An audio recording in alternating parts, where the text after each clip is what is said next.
ko akalain na sinabi ko ang kinalalagyan ngayon.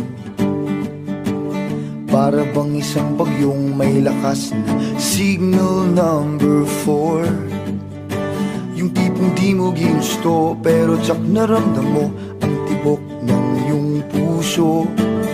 Teka Lord, sandali lang, galing ba to sa iyo? Gusto kong manigurado, ayokong lumayo sa plano mo. Dahil the best yung galing sa'yo.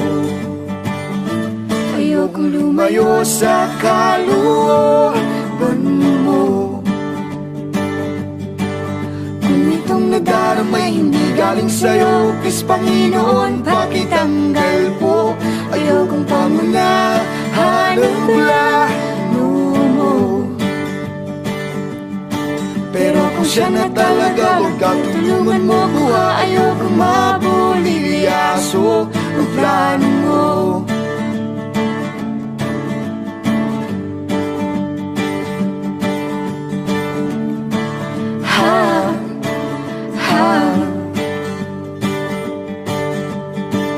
Di ko inasahan o saniyang pinilit kinalalagyan ngayon. Di naman kasi ako nabigani sa kaniya noon. Yung kusa kang nagkagusto, simula nang matinto na siya'y nagbago. Wala nang siya'y nagseryoso, binigay buong puso kay Jesucristo.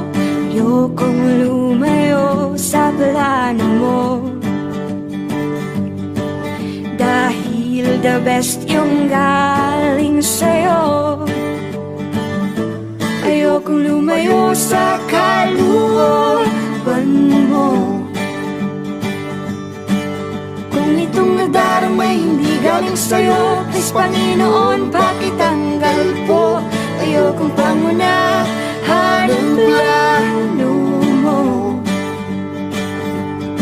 Pero kung siya na talaga, huwag ka tulungan mo ko. Ayokong mabulilyaso ang plano mo.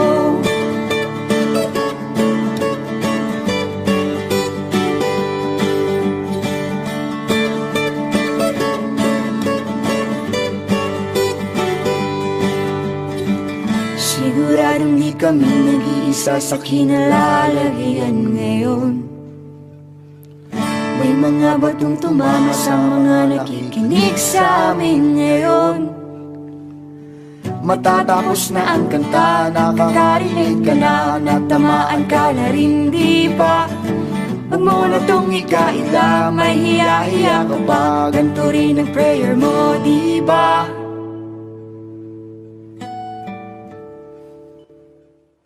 Ayokong lumayo sa plano mo. Dahil the best yung galing sa'yo. Ayokong lumayo sa kalooban mo. Kung itong nadaramay hindi galing sa'yo, please Panginoon, pakitanggal po. Ayokong pangunahan ang plano mo. Pero kung siya na talaga, huwag ka tulungan mo ko. Ayokong mabulilyaso, ayokong lumayo sa kalooban mo. Kung itong nadaramay hindi galing sa'yo, please Panginoon, pakitanggal po. Ayokong pangunahan ang plano mo. Pero kung siya na talaga, huwag ka tulungan mo ko. Ayokong mabulilyaso. Pero kung siya na talaga, huwag ka tulungan mo ko. Ayokong mabulilyaso. Pero kung siya na talaga, huwag ka tulungan mo ko. Ayokong mabulilyaso ang plano mo.